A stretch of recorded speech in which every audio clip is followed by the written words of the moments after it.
بعد نفي طهران أي تعاون في العراق مع التحالف الدولي في مواجهة ما يعرف بتنظيم الدولة الإسلامية، تعود الخارجية الإيرانية لتقول إن مقاتلات إيرانية نفذت غارات جوية ضد التنظيم بالتنسيق مع حكومة بغداد، أمر لم يرى فيه مراقبون تحركا خارج الخطوط الحمراء. لا أعتقد على أن هناك خطوط حمر أمام التدخل الإيراني وضعتها الحكومة الإيرانية.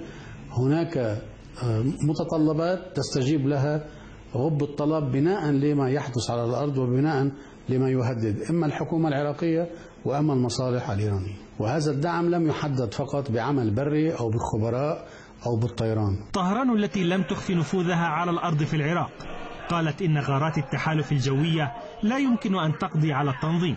خبراء الحروب لا يجدون في الضربات الإيرانية تناقضة، بل هي مكملة لما تنجزه على الأرض. هذه الغارات ركزت على مجموعات داعش وخطوط دعمها في محافظة ديالا قرب الحدود الإيرانية، بينما الأهداف التي يضربها التحالف الدولي غير واضحة. والعمليات الإيرانية جاءت مؤثرة ومكملة للدور الاستشاري الذي تمارسه طهران بالتنسيق مع الحكومة العراقية. ترحيب الخارجية الأمريكية بالعمليات الجوية الإيرانية، يقول متابعون إنه لا يمكن أن ينتج أي تعاون إيراني أمريكي في محاربة التنظيم، فطهران أعلنت رفضها التنسيق مع التحالف لانعدام الثقة في أهدافه. رفض طهران التعاون مع التحالف الدولي لا يعني أنها لن تشارك في الحرب على التنظيم، لكن مصالحها في العراق وحجم التهديد على حدودها والتنسيق مع الحكومة العراقية تبدو العوامل المحددة